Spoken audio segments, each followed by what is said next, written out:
Welcome to Movies, Films, and Flicks. I am Mark Vlad Hoffmeyer, and joining me is a man who is currently drinking a red substance out of a skull. It's David Cross. It's definitely not blood. It's Mountain Dew Code Red. Oh, man. So this is kind of wild, because I remember back in college, you always had a little bit of a bowl with you with red juice in it, too. And I never questioned it, because, why? But yeah, I don't know. What? Am I sensing a pattern here? I mean, are you I don't know vampire? what to tell you, Mark. No. If anything, I'm a reverse vampire. If anything, like I donate blood to people, so that makes me a reverse vampire because I am giving away blood and making them healthier. Whoa! So you're reverse, and you were just drinking Code Red? Yeah, just Code Red. I had to stay up all night. It was college. Like Adderall didn't exist then. Yeah, you know what? You talked really. Remember Corky Romano when he gets all that cocaine blown in his face? Question. That's what you were like back then with all that Code Red. Yeah. And here's outside the bit, Mark. In college, I literally did drink a lot of Code Red. That's why it came to my mind so quickly. I didn't sleep, man. All right. So David and I went to grad school together at Florida State from 09 to 10, and that's when I was there, I guess. When did you? I was 1 year later than you. Got it. So I got it. I got mine like 15 months, and I had 2 jobs. I didn't sleep, so I was basically living on coffee the entire time. Always coffee. Yeah, going to the shop. What was that called? The 24-hour coffee shop down the street from the communications building that was just a mismatch of old furniture that they got off the side of the street. It was great. Oh, man, yeah. I definitely lived on that. I didn't have a skull I drank it out of, though. I just had a cup. But I guess you're more eco-friendly. Oh, yeah, definitely. The skull is the best way to drink fluids. If you don't want to, make something new, it's just upcycling. Yeah. I mean, you're reusing. Wow. You're ahead of your time, man. A Red Bull / Code Red drinker influencer. This was before influencers, right?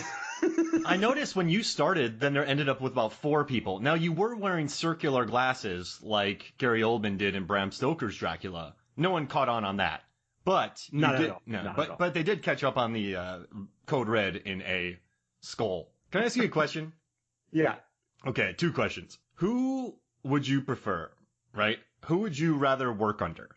Bill Nighy's vampire in the Underworld franchise, or the master vampire played by Charles Dance in this film? They are both incredibly stylish. They look great in suits. They are amazing vampires. Which one would you rather work for? Oh, I think there's 2 things going on here. I'll answer your question, but I'm going to make a comment.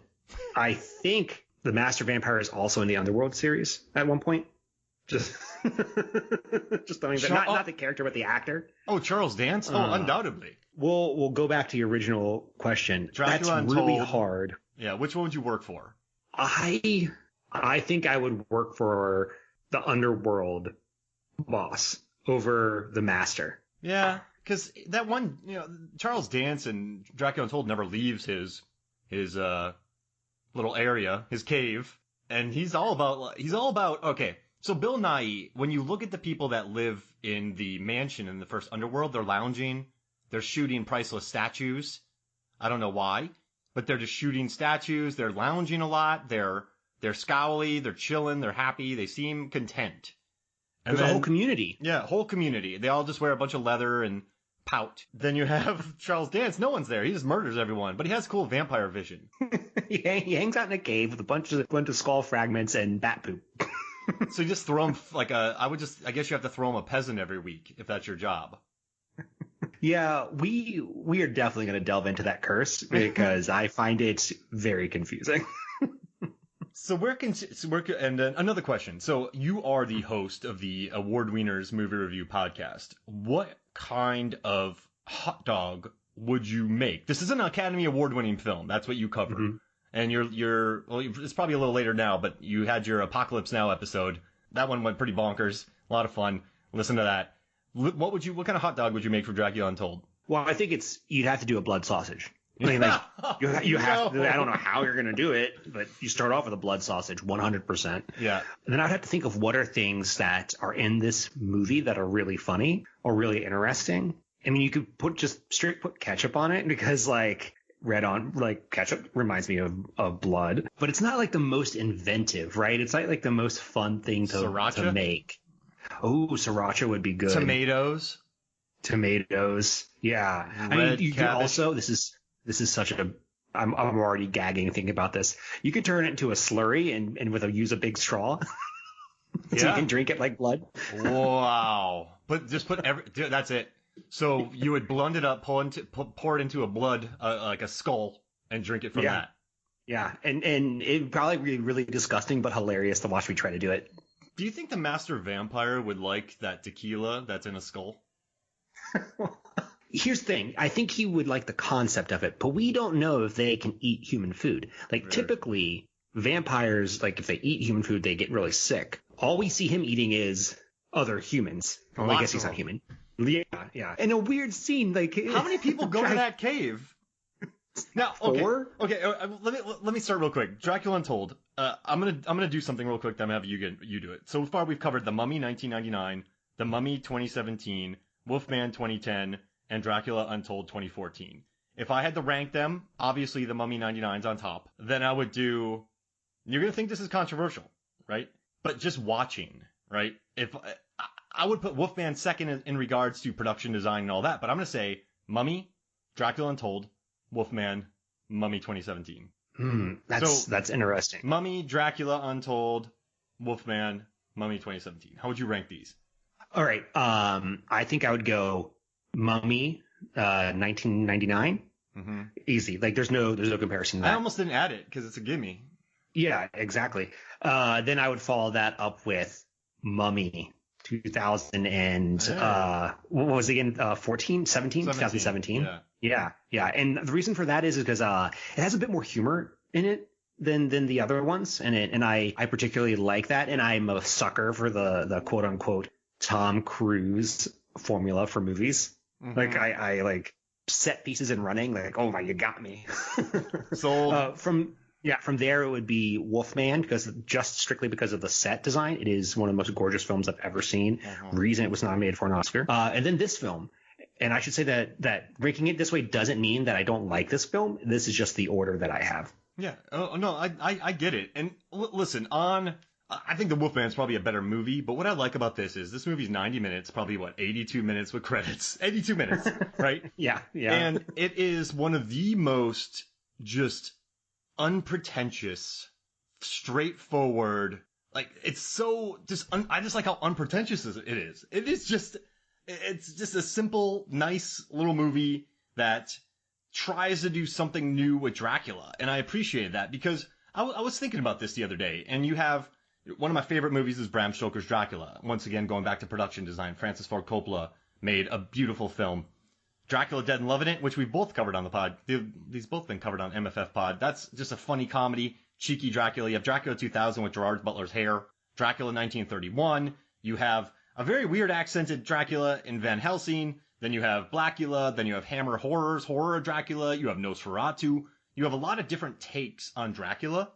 And I mean, in 2014, with the superhero craze going, it's just a different take on it, right? It's just a superhero.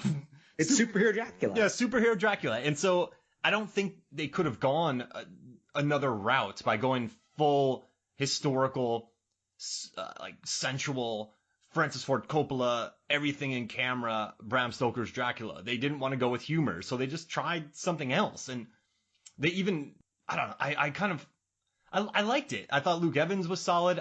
There's a gold coin fight or silver coin fight. I've never seen that. There's really weird. Some really neat slow motion going on. I mean, they hired a legit crew for this, and I'm being long-winded here, but they brought in John Schwartzman, cinematographer. He did Armageddon, Seabiscuit, Amazing Spider-Man, Airheads, The Rock, Jurassic World. Then you have Francois Adolphe, production designer. He did Logan, Ford vs. Ferrari. He also worked on The Wolverine, Watchmen, Transformers. Detailed background. Then you have Nyla Dixon, who's an Oscar winner for The Return of the King. She also worked on Last Samurai for costumes. And the guys who wrote it, Burke Sharpless and Matt Sazama, they did Lost in Space, a TV show, Last Witch Hunter, which I enjoyed, Power Rangers, which I enjoyed, Gods of Egypt, which is a guilty pleasure. It's so good. Yeah, it's so good. they just have, so what they brought in this guy who directed a lot of commercials, Gary Shore, his first major film, but he surrounded him with talent. It's an 82-minute movie. It feels like it should be like a 95-minute movie, but who cares? There's some really weird scenes in it, and I just like it. It's just a background. I don't know. It just makes sense to me. I get why it has a Rotten Tomato meter score, but I also understand why it made $215 million worldwide, if that makes sense. Yeah, and I completely understand how they got to the concept of Dracula as a superhero, right? Like, can you imagine being in the executive room and you're like, oh, Dracula has all these really cool powers, and we want to make a franchise out of this, so let's have him utilize those powers in interesting ways other than just being like, I'm going to hypnotize you. But what I was trying to say here is, like, I completely agree with you. It's not the greatest movie, but it's a lot of fun. And if you like Dracula, you like vampire movies, you like universal horror movies, this fills that need. It fills that Venn diagram that's missing, because we don't get a lot of these really cool movies very often. We have to wait 5 years between them. Mm-hmm. I don't know. This 82 minutes sold me on it as well. Just without the credits and Charles Dance looking cool in a suit. Luke Evans doing his best. It's Dominic Cooper with playing Mehmed, doing some weird stuff there. I don't know. I guess I had more fun with this. So Wolfman I love. I really do. I adore it. But I would watch Mummy always, and then I'd watch this, and then I'd watch Dracula, then I'd watch Mummy. But I like them all. So yeah, I like them all too. And it'll be interesting next time we talk. That'll be the end of our Universal remake cycle. Mm-hmm. And we'll be able to rank them all. Unless we add in an Invisible Man, but I don't think we're going to do that. That feels like the beginning of a new cycle. Yeah, because the Karen Kusama is doing Dracula. No, you're right. Mm-hmm. This feels like the $100 million blockbuster PG-13, except for Wolfman, kind of. Does that make sense? Yeah. Family friendly.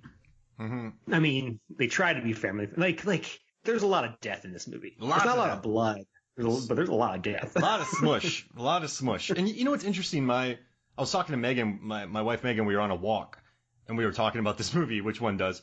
And we were kind of talking about it after watching it, and we both enjoyed it. But she said that she really liked some of the idea. This is a movie where you love certain ideas, and you allow it to. Some of the execution probably isn't the best. So there's an entire army with blindfolds, which is no one trips. And it's like a very weird movie, but there's some really neat ideas. So I like how linear Wolfman is. You know, he gets bit, then he becomes a werewolf, then he becomes a werewolf again, then he becomes a werewolf again. In this one, he was the Impaler, and now he's back. He's trying to protect his family. He realizes he can't. He becomes a vampire for 3 days. If he doesn't drink blood, he's fine. But then she dies, and he's like, screw this. So then he becomes a full-on vampire. And it makes sense. The choices in this movie make sense. He wants to save his people. He's mad. He wants revenge. All this. And then, I don't know. The movie makes sense to me, I guess. And I dig it. So let's chat a little bit about Luke Evans, the star of this movie. We talked offline about this, Mark. But sometimes I confuse Luke Evans with Carl Urban. Yeah, I can see it. So Carl Urban's more the gruff because Dredd. Do you think Luke Evans could have done Dredd? Yes. Wow. Yeah, I do. Well, no, you're right, because Luke Evans was very good in Fast and Furious 6. Yes. Yeah. But I guess what I was getting at is that I confuse their movies sometimes. Legion and Priest, right? Legion and Priest are Vision from Paul Bettany. Who's Paul Bettany? You don't even know these guys. Wait, Carl Urban wasn't. Sorry, Carl Urban was the vampire guy from Priest. That's what it was. Yeah, my bad.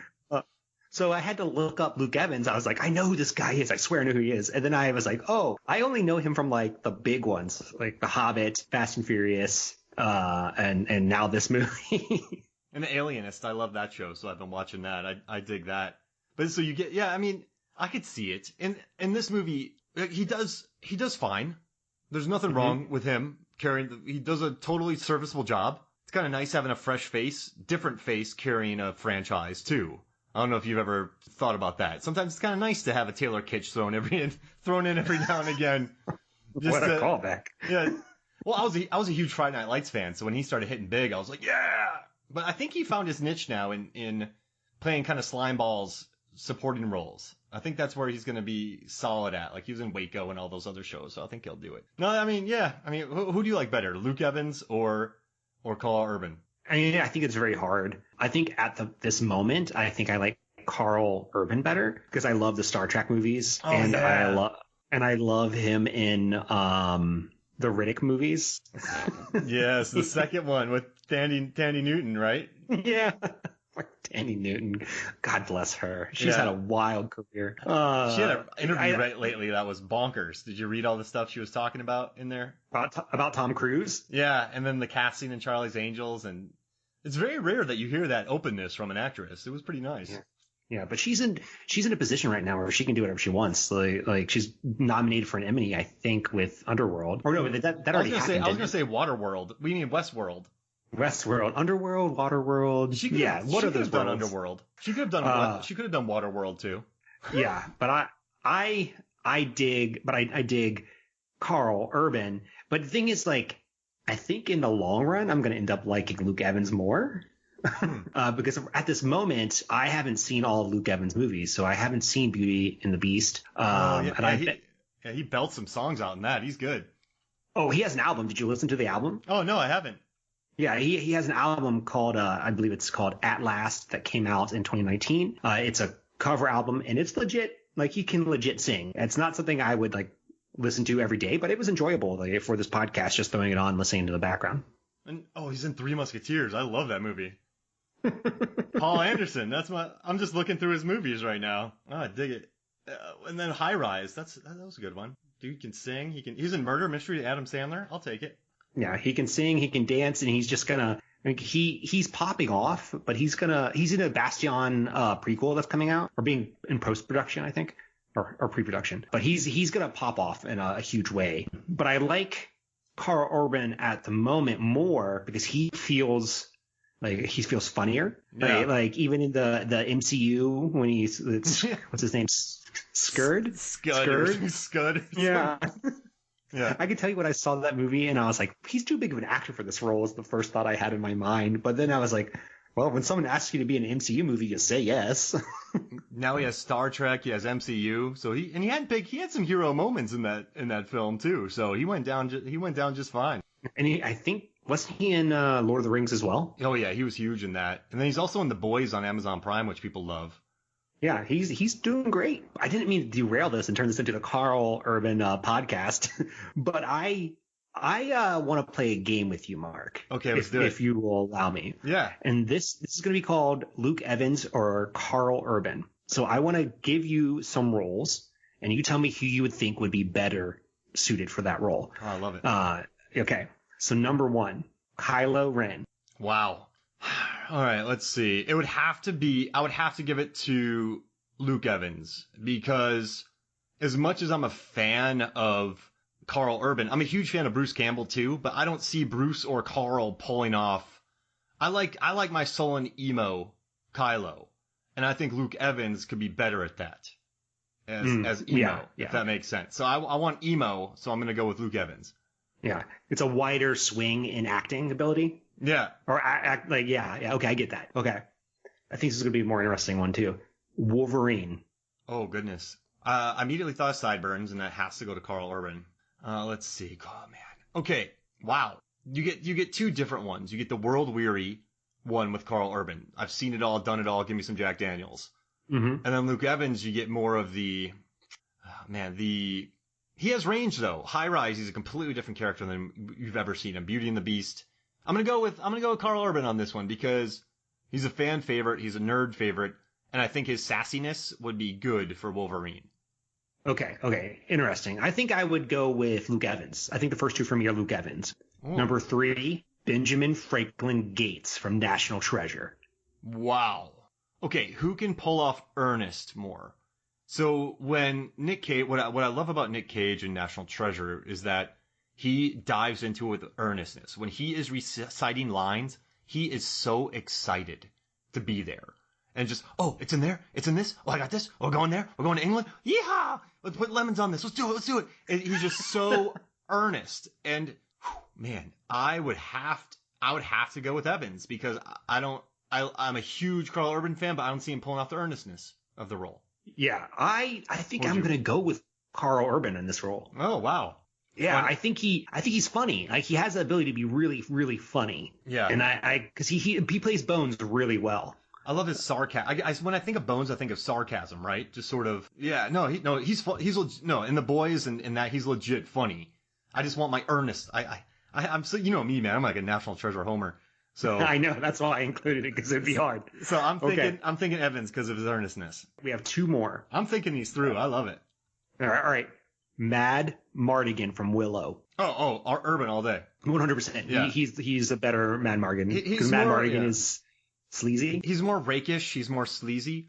So if you think about Beauty and the Beast, Luke Evans is there's a lot of bravado. There's a lot of swagger. There's that kind of jerk type move. If Carl Urban was that same character, you'd like him more because it would just be a slimy kind of, I'm tough. So yeah, it's got to be all day Urban. Okay. Number 5, the last one. Jack from Mary Poppins. Jack from Mary Poppins. Wow. I mean, I guess since they're musicals, like the last one, I would have to give it to Evans for some song and dance. I think he'd look great on screen if they did another one with Emily Blunt up there dancing around, looking great. So I'm going to go with that. I agree with you on that one, 100%. Yeah, I mean, he could fit into that world easily. Carl Urban could do it, but I just think you could insert Evans easier into that world with his Beauty and the Beast kind of things. But he's also pulled off really nice characters. So in The Alienist, he's a really nice dude. So yeah, I'm going with that. This was fun, man. This was tough. Yeah, it was definitely tough. You want to hear something interesting about Dracula Untold? Yeah, what? So they filmed in Northern Ireland, Belfast. Love that place. Man, go to Madden's, get some Guinness, go to Duke York, they have great whiskey. I digress. But they had 6 art directors on this movie. 6. Why? Yeah, well, so, I mean, this is a big $100 million movie. I mean, they had sets all over the place. It had to move pretty quick. Time was always an issue. So I'm thinking they also had second units running on this movie. And I love in the behind the scenes videos of this, there's a stunt coordinator. The stunt coordinator on this film has a big old busted nose. I'm like, that's what the stunt coordinator I want. Some dude who's just seen some things. But yeah, so 6 art directors on this movie. And they talked about on the commentary, the production designer was on this as well, about how a lot of the sets were small, but they just augmented them with mirrors or kind of CGI. So the cavern that Charles Dance was in as Master Vampire was tiny, but they just sort of augmented it to make it look bigger in post. But a lot of the stuff was built. But I think maybe, yeah, I have never seen 6 art directors. I've been doing this podcast for a long time, and I've worked on a lot of sets. I mean, you might have 6 art directors. No, you wouldn't. I mean, even Marvel doesn't have that many. You have the production designer, art designers. You have multiple stage builds, but you have different supervisors. I mean, you have assistant art directors. You don't have art directors. I mean, I'm sure Titanic had more than one, but I'm just saying 6 is a lot for Dracula Untold. That's a monster number. But I mean, what did you think about the production design in this movie? The castles, the costumes. I mean, it's pretty lavish, I would say. I would say it's lavish. It had a strange CGI quality to it. Mm-hmm. Like maybe it was like too clean. I would like to have been just a little dirtier, because I'm thinking about when the Turks show up. I was like, these guys don't look like they've been on the road for a couple months. They're just like, they look really sharp. Actually. Yeah. They just sit around polishing their armor all day to do this. And no, you know what's interesting too is since they shot in Northern Ireland. I mean, they said they shot on the Giant's Causeway, which is beautiful. They shot in the mountains by waterfalls, but it always does. It never once do they have a big sweeping shot that just makes you drop your jaw. Like, wow, look at the grandeur of that mountain. If that makes sense, you can tell that they're on location, but I think you're right. You never sense the full glory of the location. The only time I had a sense of awe in this movie was when they were when his wife was falling and he was so when Morena, played by Sarah Gordon, she's really good in Sarah Gadon, she's really good in oh gosh, there's a show that she was in, whatever, Alias Grace. I really enjoy that show. When he's chasing her down and she's falling, like that's the one time I went, oh wow, that's really impressive as a shot. I really like that. But I don't think I ever had any other awe moments. Did you? No. Like the closest thing that came to it was the one versus many fight. But in terms of just looking at stuff, I was like, this seems fine. Like, it's like not bad, but it's like you're clearly just getting to the location, and I'm not overwhelmed or underwhelmed by it. I'm simply whelmed. Yeah, and you know what? I think that's maybe why this is going to be such a good TNT movie, is because that's not a diss. That's because it's just a good whelming. There's no underwhelming. There's no overwhelming. When I watched Green Lantern, I felt nothing, but when I watched this, I enjoyed it. So does that make sense? I'm not bagging on it because like I enjoyed it. But I'm also not saying that I felt nothing to the point of what I felt about Green Lantern, where I felt nothing. Man, I'm getting weird here. Yeah. No. There needs to be a space in our society for things that are workmen and enjoyable. Like, you can't have a $200,000, $300,000 movie every single time. And we need to normalize having these smaller budget films. Not that, $100 million is small, but you know what I mean? Like, mid-sized movies need to make a comeback. Like, we don't get them very often, and they are probably more profitable, frankly. Yeah, that's why I hope that maybe with Knives Out, because the Bad Times of El Royale didn't do too well. But I do love those. Those are kind of different films, but they're lower budgeted. I miss those days of $30 million films. Blumhouse is doing it at like $10 million, but I love a good $60 million movie. I love Deep Blue Sea, man. Like 99, Lake Placid, Deep Blue Sea, Deep Rising. Those were all just that Dracula Untold budget and just great for TBS. So I dig it. And I gotta tell you though, I was reading a review on Instagram. I love your Instagram page, by the way. So if you find it's just the Award Wieners Movie Review Podcast, look it up on Instagram. You find some really fun stuff. But you kind of wrote your review about this movie, and you said in it that it's just Dracula Untold. It wasn't trying to be anything else than what it was. And I think it succeeded at being what it was, I guess. So yeah. It succeeded doing a new thing with Dracula, like telling a story that hasn't been told. How did Dracula become Dracula? It is what it is. I enjoy it for what it is. Are there areas that maybe I think it could have been a little bit better? Sure, but that's probably every movie I've ever seen. Yeah, exactly. Like I can't even think of a perfect movie. Like, even the perfect movies, like people's like Casablanca is great, and I'm like, yeah, but there's probably some things you could fix with that. Deep Blue Sea. I mean, okay, one perfect movie out there, Deep Blue Sea. You're right. I mean, let's just ignore the rap at the end that you need 6 layers of understanding to get the reference that he's singing about that hat. It's perfect. That's why I like it, because he's not taking it easy on the listeners. He respects the intelligence of the people listening. Does that make sense? So he's kind of talking you, and he's not saying this is what it is. He's singing it, and you're like, oh, so I got to think about this. I got to know. He's not taking it easy on me. I love it. Okay. Ridiculous. So we were doing this thing since when I'm on the podcast is like, I like ranking our 5 favorite things. Oh, yeah. Do you want to do that? Yeah, absolutely. Okay. I have an honorable mention, but I'm not going to do it until after we're done, because you might actually pick this for one of your 5, and I do not want to rob you. But I want to say that, so remind me to come back to this. And I'm going to count down. I'm going to go from 5 to 1. We can go back and forth. My number 5 is freaking Vampire Vision. Yeah. It's so cool. It's so much cooler than you thought. I was reading a review and people were like, this is terrible. And I'm like, what are you smoking? This is great. I love Vampire Vision. No, it's sweet. And I love how he looks up in the clouds and everything clears out for one scene. You never see it again. But I love the vampire. I love Charles Dance in there, seeing the heartbeat and doing that. And it's very Predator-esque. I dug it. Yeah, definitely. I really do think that people go into these films really ready, with their fangs out, with their claws ready to sort of hate it. That's such a good pun. I mean, I love that vision. I dug it, and that actually leads me into my 5th. And do you still want to go on about Vampire Vision? No. You go on. So my 5th is at the end when Charles Dance is looking sweet in a suit, and he's like, "Let the games begin." And my wife and I were both sitting there going, "We want this. We want Luke Evans and Sarah Gadon and Charles Dance, and just bring back Dominic Cooper. Who cares? In England." Like, I would love it right now if they did this, and then they added in Tom Cruise's The Mummy, and they're all battling big budget $100 million movies, but just let the games begin for the second time when he said it. And I loved him, just Charles Dance looking awesome in a suit saying that line. So that's my number 5. That is such an interesting concept for a film. It's like the master vampire tracks down his protege and is like, we're going to kill the demon that turned us into vampires. Like that's pretty rad, actually. Right? I want to see that movie and not, I would have given up Dracula Untold to see that movie. Just suits and ties, Kingsman with vampires? Yes. Yes. Yes, please. Okay, my number 4 is Dracula's armor. I am a sucker for really good armor. Mm-hmm. This was really good, and I like that it sort of paid homage to Bram Stoker's Dracula. That suit of armor is crazy. Academy Award winning. It's so good. Yeah, I remember watching that film when I was way too young. I should not have been watching it. Oh, but I love just one small thing. Armor's great. Give me some more armor.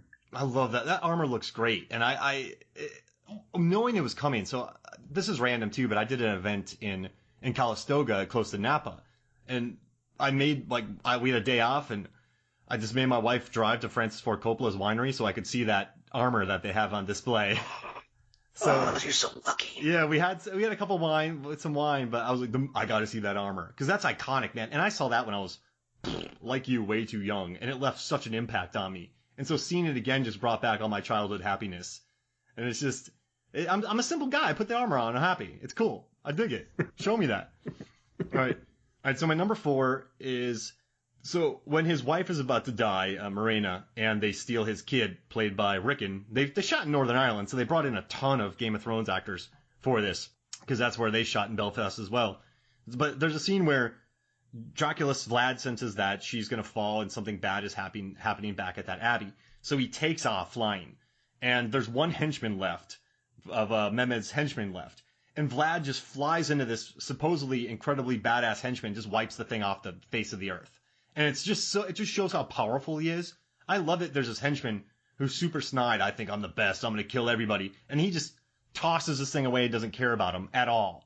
And I thought that was kind of a gangster move by Vlad. Just, you set up this kind of tough henchman, and then Vlad just flicks him away like it's nothing. Yeah. But they set him that character up by murdering a bunch of Vlad's friends. He just went on a rampage. Yeah. Through the movies. It's like, oh, are you another white guy with blonde hair? Nah, you're dead. I love it, man. He just bat that thing away. Bat. Oh, brother, he was a bat. But that was an accidental pun, but that was my number 4. Okay. My number 3, I think it's going to be higher than yours. We're definitely going to overlap on this, is the 1 versus many fight, but specifically the sword POV. Smart. That was an awesome move. It's so good. You're not going to see that very often, and it made everything more unique. And for listeners, basically the camera shows what's happening through a reflection of the sword, and shows Dracula just whooping ass. And it's just something I hadn't seen before, and I'm a sucker for new things. Mm-hmm. I mean, it was inventive. It was neat. I mean, the audience would get worn out if we saw him kill 1,000 people. And so he runs in there seeing that sword. It was inventive. It was fun. It was a different take on it. And actually, if you watch the Blu-ray, they show a lot of behind-the-scenes footage of that fight. It was all on green screen. And I think they found a way to make it visually impressive, like you said. We have never seen that before. I'm going to do that. All right, number 3 is I'm going to go with the silver fight at the end with just a ton of coins. You have Dominic Cooper as Mehmed just waiting on Dracula. Dracula should have just flown on the thing and crushed him. But he just waits, and he goes in there, and it's just all silver bags that are strung up in the air. It reminded me of Elektra's training in Daredevil. But then he's just cutting them, and it's just okay, so how are we going to have these two face off? Dracula would rip his head off, pull his skull out, pour some Code Red into it, and drink it. We need to find a way to have these former friends, this guy who was going to take his child, help kill his wife. We got to have them stand up. How do we do it? Let's just throw silver on the ground. And you know what's kind of wild is, in the logic of this movie, I got it. It's like, oh, his powers are draining, so it's a fair fight. It's cool. I get it. Yeah. I dig it. It's fine. It works, but it was new. Yeah, I have some stuff to talk about that scene before we get to number 2 and 1. When doing my research for this film, I was like, why are vampires hurt by silver? Because I didn't understand it. And it led me down a really weird rabbit hole. And to be frank, I still don't quite get it. I don't think there's any definitive proof. But what I came across was a couple different theories. And one of them is that in the Bible, silver represents redemption. Of course, I don't know that. I went to Catholic school, private school for 12 years, and I can't say that for certain. But the idea is like, well, he can't be redeemed, so the silver hurts him. And I'm assuming it relates to something to Judas and the coins that he got for betraying Jesus. And then I started reading about like spirituality, and I don't understand this, but someone was like, yeah, silver represents the opposite of the moon. And I was like, my head started spinning. I was like, all right, I'm done with it. In this movie, silver works. Because someone in a book wrote it once. Yeah. It's not even in Dracula. I was reading the review. Someone's like, yeah, the silver's not mentioned in Dracula. We have no idea where this came from. Wow. But I wanted to ask you, like, what metal would you want to be deathly allergic to if you were a vampire? What metal? Oh, man. Let's see. So we could call it death metal? Oh, my God. Amazing. Crushing puns. Okay, a metal. A metal that you can barely... I guess you can say what's the worst and what's the best. It's like what's the worst metal to be allergic to? I mean, where do you find silver nowadays? It's a precious metal. It's still in the ground. Yeah. Gosh. All right. Can I type in rare metal? Oh, precious metals. Precious metals. So I did this too. So you go ahead and look it up because I sort of took you off guard. Platinum. You never see platinum around. Not a lot of it. No. You probably see more silver than platinum. Yeah, so if you're allergic to platinum, you're in better shape. I mean, it's easier to go with silver than platinum when you do your records, right? And it's easier to go gold than platinum. That's true. Stupid joke. Yeah, platinum. There we go. I'll take platinum. Okay. I feel like the worst one, it would be aluminum. Or, excuse me, aluminium. Aluminium. Dracula would say. Because it's everywhere. So much of it. It's everywhere. Yeah, that'd be terrible. You're like walking around and your like Van Helsing like pulls off some siding from a house and just whips you with it. No. Yeah. Van Helsing, you smart SOB. I'd have to go I'd have to move to the rainforest or something, or the desert. Somewhere with caves. And then he would just come block me off with one of those, wedge me in there so I can never get out and become Charles Dance. Can't jump over a fence or anything because you can't touch it. It would be a nightmare. Aluminum. Aluminum. How do they say? I can't say it. Aluminum and aluminium. Aluminium. There we go. Okay. That is a super aside, but I thought that the entire way through this movie. Yeah. Platinum. Okay.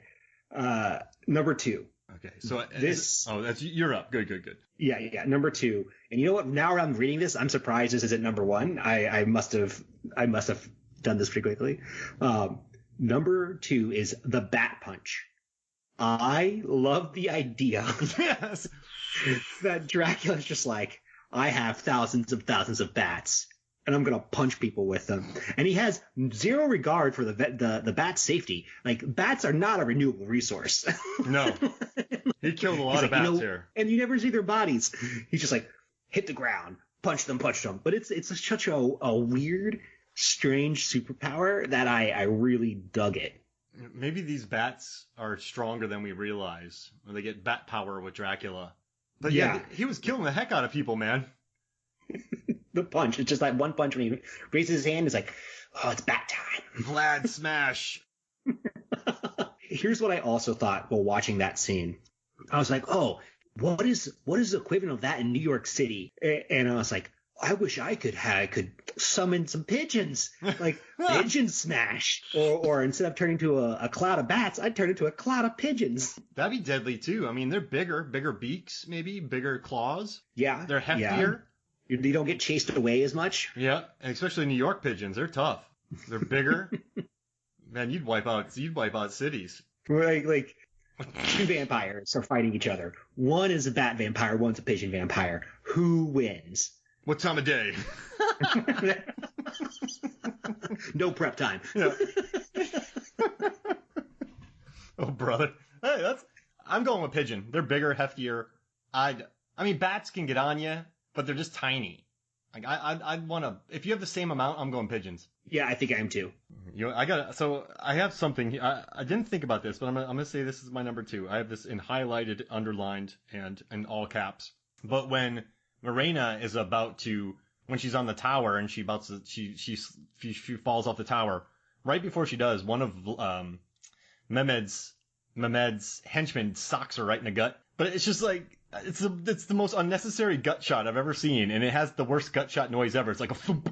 It's and I just love good gut shots. I love unnecessary. I don't condone the striking of women, but gut shots in movies always make me laugh. It seems weird that I'm saying it, but it's so random in this movie. You just don't expect a gut punch. So that's what I'm saying.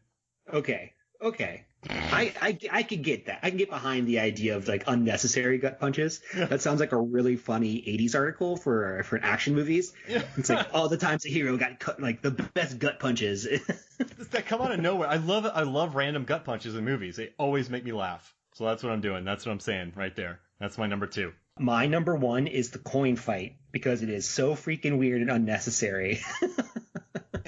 I was thinking about this too. I just thought I've never seen this before, and I love it. I don't even know why I don't get it, but I get it, and it makes sense, and they're doing it, and who hung up the bags? It's such a weird fight, but I love it. It's beautiful.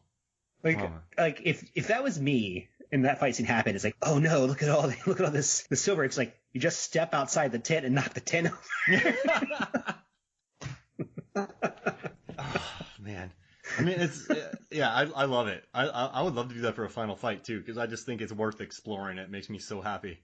I mean, the other option is that like having a suit of armor made out of silver, which would be pretty cool. Whoa. Yeah, you wouldn't find platinum. I'm safe.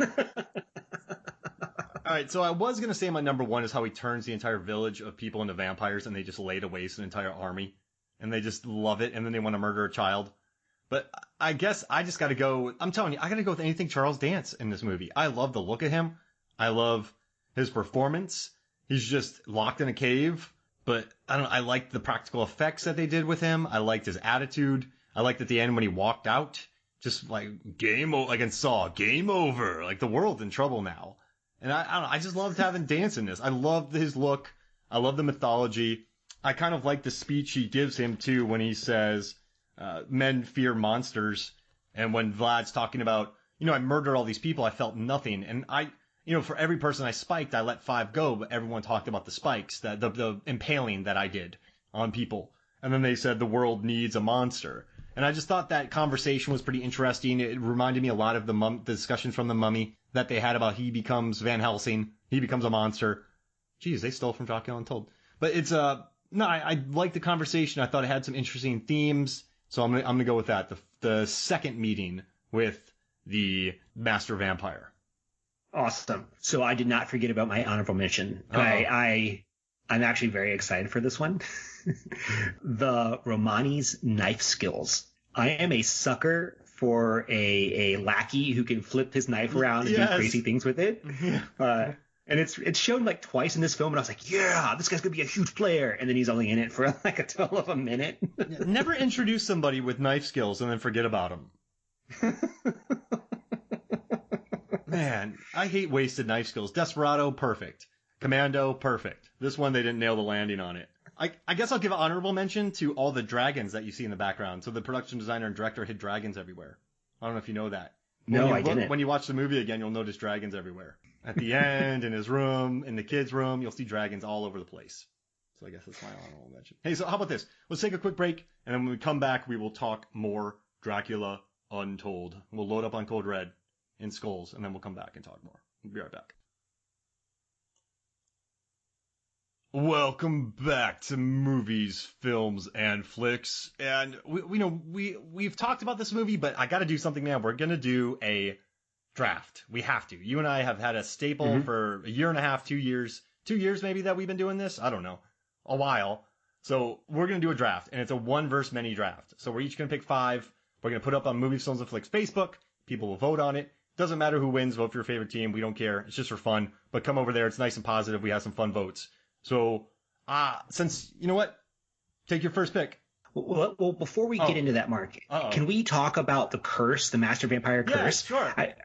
That feels like the one thing that I really want to get into. Can you explain it to me? Because I was like, I don't quite understand what is happening here. So I started researching this character that Charles Dance played. And so he's the master vampire. They said Caligula, the evil ancient vampire from the days of the Roman Empire, who gives Vlad his vampiric nature and powers. From my notes that I read, he was tricked into being in there. So like I don't know, a little jester or something cheeky, a little demon tricked him in his quest for power. I didn't understand how he would be released, because it was like he could be released when he turns someone else into a vampire, because then that person accepts it. Yeah, and then because then the devil gets him, and that's like a sacrifice. So he had to sacrifice someone strong to get out. Okay, so are we saying that he was a vampire before he went into the cave, or was he was turned into a vampire in the cave? I think he was a vampire who got tricked. Okay, because they never answer. I don't think makes more sense. I don't know if there's no right answer here. I don't think, because they never say it in the movie. Yeah. I was completely confused, because I was like, does this mean that? Because for a while I thought that he was tricked into becoming a vampire and gaining all this power, but he couldn't leave the cave. And to leave the cave, he had to give his powers to someone else. But obviously that didn't work, because there's two vampires. So maybe it's more like he had to have the devil take someone else's soul. I don't know. I just did not understand how it functioned. Yeah, I think so. Once he bit into it, he gave himself over as a sacrifice, and then that demon got his sacrifice as like an evil soul, a soul turned, and then that allowed him to leave. But he had to wait for that guy to. Yeah. That's the way I saw it. There's no right answer, right? But it just seems like he was tricked. There's no right answer. It seems like he was tricked. I mean, it's a cool concept. Yeah. I mean, it's like, I like the concept. I just didn't understand it. Why did he kill everybody though? Why did he have to wait for one soul? I feel like what the undercurrent of that was, like, he had to find someone who was strong enough to become Dracula. And I feel like they didn't hit on this, but it was like maybe in the background, is that becoming like Dracula will probably get killed or drive you crazy or wouldn't take. And that's probably in their script. You know what I mean? It's like there's a downside to becoming Dracula. Like, you have to fight through it. He was looking for someone really strong, because it didn't quite make sense that they're going, well, he could have just picked anyone, is what I'm trying to say. Like, hey, you want to be Dracula? I'm going to bite you. Then you can leave and I get out. But he was waiting for someone who was super powerful. Yeah. And then I bet you, though, that demon would have been like, You imagine that discussion? Nah. Like Master Vampire's like, this guy could bench press like 190. What about him? Nah. I'm giving you like 300. Nah. What do you want from me? I've been in here for an eternity. How do I know? Yeah, do better. Do better. And I love at the end, though, how he turns everybody and then he just opens up the sun and blows everybody up. It's kind of, I didn't see that coming. I thought there was going to be a vampire army. Oh, that would have been really cool. So this is the last question I have before we can get to the draft, Mark. Yeah. Like, what's like the worst curse you can think of that comes with an upside? So like, you wish to be strong, but like, and because of that, you end up trapped in a cave. Like, what's the something you can think of like that? Okay, so you're all powerful. You could pull clouds over the earth. You can day walk, but you're in a cave forever. Well, that's what you think? No, so what you're saying is you're the most powerful human being on the planet, but you're stuck in a cave. So there's an upside and a downside. Yeah, it's a upside and downside. You run into this demon and you're like, I want this upside, and then he's like, you can have it, but it comes with this downside, and he doesn't tell you about it. You're the world's greatest dancer. Mm-hmm. They can only do it underwater. I don't know why I thought about that. I felt right. Well, we've seen that movie. It's called Bloodshot. Yes. So I could become a synchronized swimmer. But when I'm out at the club, everyone's like, man, you got moves in the water. What about out here? And I'm real wooden. I can't dance. I'm like, it's just the water. It's not wet enough. Yeah. I'm not lubed up enough. Let's go to a lazy river and dance. What I came up with was like asking the demon to be able to fly, and he's like, sure, but only 2 inches off the ground. Boom. And not even good enough to get up the steps. You're just like, I guess I'm flying. You have a hoverboard? Or I want to jump wherever I want in the world. Okay, well, when you do it, you lose a tooth. How am I going to eat? Well, you're a vampire, so you use a straw. Which tooth am I gonna lose? Depends. The front, it's always the front one, right? Yeah. So that'd be bad. You could jump anywhere in the planet, man. Or you like had the power of, let's see. I like the swimming one. I don't think we can top that. That's pretty funny. Yeah, that's great. Flying 2 inches high. It's just so useless. It's like such I want to be power. invisible, but you can only be invisible when you're wearing clothes, but everyone can see your clothes. Yeah, that's a great. No, like that's like a great bad curse. And put on socks, you have no feet. Like, huh? No, wait, people see the socks. That's so weird. I don't understand. Well, no, it's you become invisible when you put clothes on. Yeah, there it is. I can see those socks. Oh, man. All right, it's time to write a script. This is it. Like we got it, Mark. We found our script. That's a funny idea. There's a guy running, like some guy broke in last night. It was like that would shake the entirety of the earth right there. Man, I love it. All right, so that's I don't know. I still like the dancing underwater. It's really good. It's really good. Bloodshot's the best, by the way. I love that movie. We clean the house every other weekend, and I put it on the one weekend while cleaning just to background it. And instead of sweeping the floor, I was just staring at the screen, smiling. And it's legit, just smile at the screen. I was like, I need to clean this house. When we do our movies, Mark, one thing we always talk about is like anything that has a unique something in it. We're like, done. We love this. Yeah. And Bloodshot is the flower fight. Flower fight. Just give me something new, right? Give me something new. I'll take it. Just give it to me. I want it. Oh, that's funny. Oh, man. I like these. I like flying 2 feet from the air. I'm swimming underwater. No, any water you're touching, I guess. See, my dance floor, I'd have to get married in a waterfall or something and have the reception there. Oh, brother. It's such a good idea. I like that one. Oh, man. I might have to write that in the notes for this one. That one's too good to waste. All right. So, you want to do this draft, one against many? Yes, I'm excited for it. All right. I'll give you the first pick. Who do you want? Okay, so I think this is a tier 1 pick. S level, Lord of the Rings, Aragon at the end of it when he is just murdering the Orokai, I believe. Oh, yeah, in Fellowship of the Ring? Yeah, he just goes ham. It's just like, it's like 60 dudes. He's just cutting their arms off. Oh, I love it. And then, yeah, because he's pissed off about Boromir. Oh, no, when he walks right into him and just starts laying him out. You know, I had Boromir in my notes here, too. I won't use that one. But, yeah, when he just, doesn't he do, like, put the sword in front of his face and then walks around a corner at, like, 80 of them and just starts wiping them out? Yeah, when he tells them to run. Oh, yeah. I was working in a theater when that came out, and I would sneak in there all the time. Oh, that's a fun one. Aragorn Fellowship. That's tier 1. That is tier 1. And I'm going to keep mine a little funkier. I know we were talking about this. You have First Strike with Jackie Chan. You have Fist of Fury, those Fist of Legends. I love all those, but I'm going to keep mine funkier.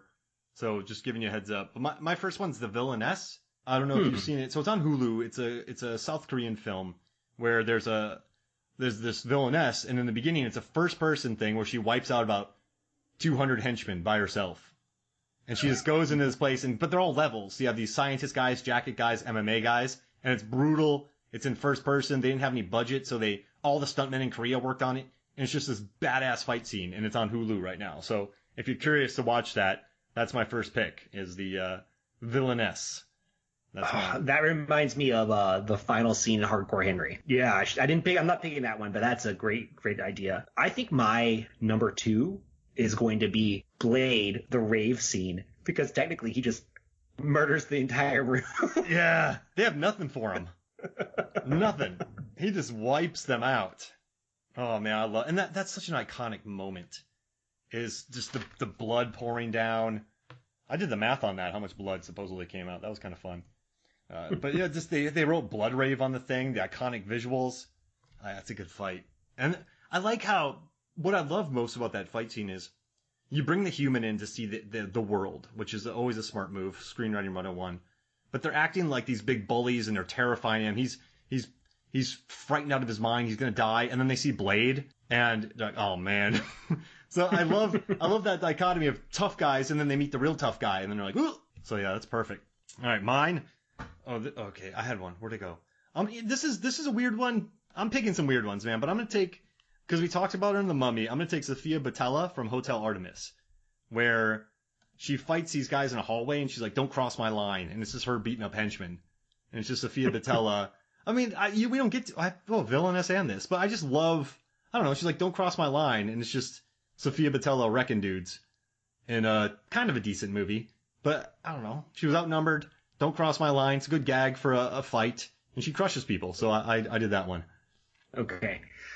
Feel free to veto this one. I went back and forth on it, but I want to get your opinion on it. Equilibrium. Oh, yeah. Of course, at the end? Yeah, exactly. Oh, it's perfect. He's just bang, bang, bang, bang, bang. Murders. So I love the progression of it, too. He has the hallway fight with the gunman, right? And then he kills the gunman. And then he dispatches Taye Diggs like nothing. And then he has the gun fu fight. Yeah. Oh, I don't like that word. I shouldn't say that word. Then he has the gunfight with that guy, like real close gun work. I dig it. That's perfect. Okay. I haven't seen that movie in a long time. It's one I wonder if it holds up. Probably does. We covered it on Final Fights, and it's a lot of fun. I think it holds up. Low budget. They did what they could. Something different. So a lot of people are mad that Taye Diggs got killed so easily, but he just had scheduling problems, so he just sliced his face off. I love that. I love that behind the scenes stuff. All right. So I gotta take one. I don't like taking. Okay, I'm gonna go Rama from the Raid 2, the bathroom fight that leads into the mud pit fight. The Raid films are some of my favorite action films. They're my top 5 action films ever, both of them, and they are just beautiful ballets of blood. And there's a bathroom fight where he fights a bunch of dudes in a bathroom, and I'm telling you, I'm watching this bathroom fight, and the Uruk-hai, I didn't feel bad for him when Aragorn was killing him. In Sophia Botella's fight, I didn't feel bad for him. In the Villainess, I didn't really feel bad for the guys. But in this Raid fight, I felt bad for the guys attacking Rama. Because he's just breaking their wrists, breaking their elbows, breaking their kneecaps. Just slow death. I was like, you guys are going to get hurt. You guys got to stop. This is not smart. Just let them be. And so I'm going to take Rama from Raid 2 as my third. All right, that's good. I have some bangers, and I do not know which one to pick, but I feel like I would be doing a disservice unless I didn't pick this movie. The Bride from Kill Bill. Oh yeah, you versus got the Crazy 88s. That's like sure maybe would have been my number one. It's epic. It's beautiful. You can't. It's the one and first many. I mean, there's more, but just the bloodletting and the blood splurts and the way they set up the Crazy 88s. I love their look. It's just violent and beautiful, and it's layered too. It's not just one fight. It's all over the place. I dig it. It's good. It's really good. So sorry I keep talking about the fights you pick, man. Am I talking over your picks? Oh no, not at all. Okay, cool. Sorry. Does this count when Ernest starts fighting the trolls before all the townsfolk get there? Huh. Is he alone? Nah, not for that long, so I won't do that. You know what? People are going to lose their minds if I don't pick this, so I'm going to say Old Boy, the hallway fight, the hammer fight, one take. You got to do it. Yeah, that's really good. You got to do it. Yeah. Got it. Yeah. All right, who's your... I have a lot me too. left. Me too. This is hard. I'm going to throw some out there just to get your opinion, because I feel like this is more difficult than normal. People would probably hate this, but there's the Matrix Reloaded Neo versus Agent Smiths. People either hate it or love it. There's no in between. Yeah. I think the animation doesn't hold up particularly well, but it's an interesting fight. Mm-hmm. Captain America, the elevator scene. Yeah, that's a banger. Excellent. That's excellent. That's a banger. And then I was thinking maybe John Wick in the club. Oh, yeah. I mean, basically those whole movies are just him versus everyone. Or in the second one with the car, then the shooting in the warehouse. Yeah. My heart wants me to say John Wick. I don't know. I don't know. I don't know John Wick. John Wick. Yeah, I think I'm gonna go John Wick. All right. So I'm gonna let you pick my final one because I can't do it. So in the Protector, there's an actor called Tony Jaa who's also in a movie called Ong Bak, which has some amazing one versus many. Holy crap! I didn't pick that. The second one, that second fight on the Ong Bak, when like it's 40 minutes of him fighting an army on top of the pyramid. Yes, but I'm not gonna take it. I'm gonna either say the Protector one take fight where he runs around the staircase up and it's one take and he's throwing people off buildings. Beautiful. Tony Jaa is my hero. Or the Transporter oil fight where Jason Statham gets all slicked up in oil and he's squeezing around and squishing around and fighting all these people. I mean, that's what made him famous, I think. That movie made him famous as an action star. And people love that fight. So what am I taking, the Protector or Transporter? That is an incredibly difficult question because I was thinking about doing the transporter one and I didn't add it to my list because I hadn't seen the movie in a long time and I didn't want to be like, do I misremember this? It's tough. Yeah, I feel like we would be doing this list a disservice without having Tony Jaa in it. Yeah, you're right. Like he is like the best martial artist stunt work out there right now. And we left out Jet Li, Jackie Chan, Bruce Yeah, Lee. yeah. So like some all timers in there. I picked for Sofia Boutella. That's a weird one, but That is a weird one. But it called me, man. I don't know. You know me. If I lose, I lose. I like that fight. It's an interesting narrative. So all right. So you have. Oh my gosh, it's too strong. You have Kill Bill, Crazy 88, Aragorn in Fellowship of the Ring, Blade, The Blood Rave, Equilibrium, Final Fight, and the John Wick club fight. Yeah. All right. I have Rama from Raid 2, The Villainess, Old Boy, The Protector, and Hotel Artemis. That's good.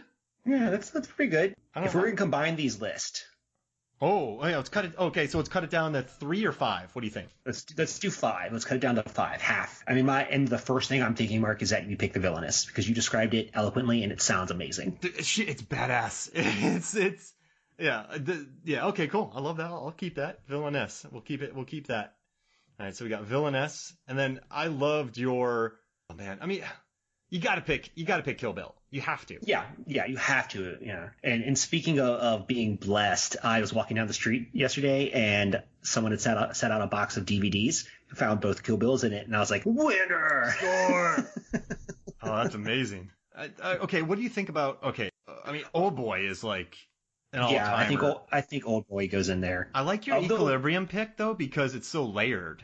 Yeah, the of the rest of the ones I have, the two that I feel most strongly about are Lord of the Rings and Equilibrium.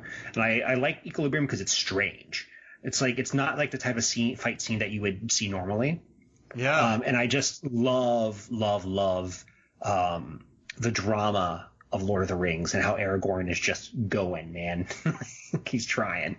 And he walks towards the army, which I love.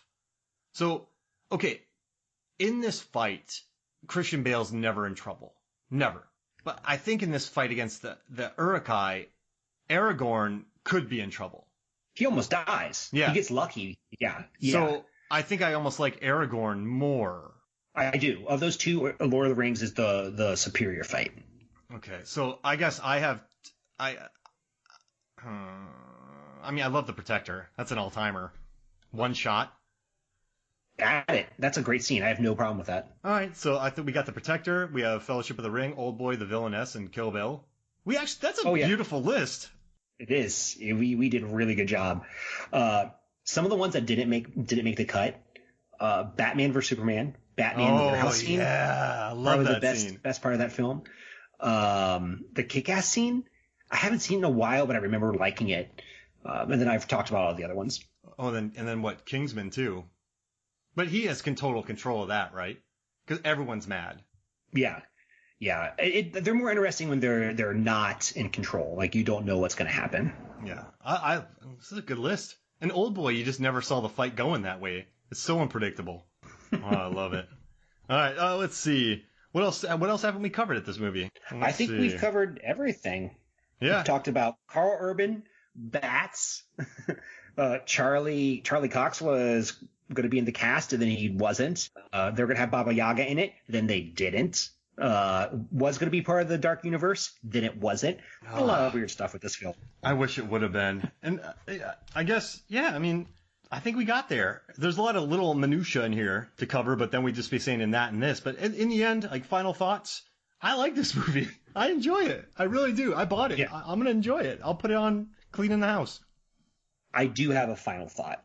And this is something that I think we can do relatively quickly. Let's do a mini round robin tournament between the Dracula, Wolfman, and the Mummy. And we've seen all the movies, so we can tell you. And I have it written out so I can give you the fights if you think. Okay, yeah, let's hear it. Okay, Dracula versus Wolfman. Oof, you have to go with Vlad because he'll pigeon punch him. Yeah, exactly. Man, but Wolfman hacked off heads like they were butter. Yeah, but that was human heads, not Dracula heads. Yeah, right. All right, I like it. Dracula. All right, I like it. Let's go Dracula. Okay. Yeah, Dracula. Wolfman versus the Mummy. I mean, what did she do in this movie? She housed Tom Cruise. She was very, very strong. And at the beginning, she has superior fighting skills. Can she teleport? I don't think she can teleport. I think the Wolfman is more agile and probably just as strong. Can she get cut? I think they both can heal after damage. What it comes down to me is like, does this character have any supernatural abilities? Like, can she summon glass? She can make mummies. Yeah. Yeah. Was it a storm? She shoved a sandstorm, turning glass into sand. Yeah. So I guess we got to go her, right? Yeah, I think that's the appropriate one. Unless you're doing like Monster Squad rules where the Wolfman's just not killable. Like if he gets blown up, he'll come back together no matter what. He's just a constant like B threat. Yeah. Even then, I think the Mummy will probably take him. She's got him. Yeah. Okay. So the Mummy versus Dracula. Okay. So one can do sand. One can do bats. I don't think you can kill the Mummy. You can't kill her. You can't smush her, can you? You can't kill her, but they definitely captured her. Oh, yeah. And he would just turn into a bat. Yeah, a cloud of bats and disappear. For me, the downside of the vampire is that he has significantly more weaknesses. Like silver, sunlight, holy water, signs. Garlic. But he has more upside in like the manipulating power. Wow. And they're both super fighters. Remember, like Vlad's a very good fighter, and so is the character from the Mummy, and her name slipped my tongue at the moment. Amunet, right? Amunet. Amunet. Oh man, I okay. She does get caught, and she gets knocked unconscious from a blow dart. Mm-hmm. And then but doesn't she also escape? Well, she tricks. She can get into people's brains. Mm-hmm. Remember, she talks to that guy, and he goes and lets her out. But blow darts do work on her. Yeah, and we don't think blow darts would work on Dracula. Charles Dance would win hands down. Vlad, not yet. So if they just met, I'm giving it to the Mummy. But I'm giving it to Charles Dance. Okay, I think I agree with you. I think the Mummy would be Dracula. And so that means it's Dracula, Mummy, and the Mummy takes the round robin tournament. Yeah, the Mummy takes it. Yeah, I think the Mummy takes it. Yeah, I think I'm happy with that. But with the caveat that Charles Dance could win it all. Yeah, I think a master vampire is probably stronger than a mummy by far. Yeah. Man, I love this discussion. It's like D&D, dude. It's awesome. And that's the last thing I had. I love it. Well, this was fun, man. We can't top that. No, we can't. Not at all. Do you want to promote? We promoted your show earlier, but you want to throw a quick promotion out for it? Sure. If you like Best Picture winners, check out the Award Wieners podcast. My co-host and I watch a Best Picture winner, and then we make a hot dog recipe based off that film. We say it's a culinary. I have to think of what the saying actually is. We say that it's a celebration of culinary cinematic pop culture. Oh, culinary and cinematic pop culture.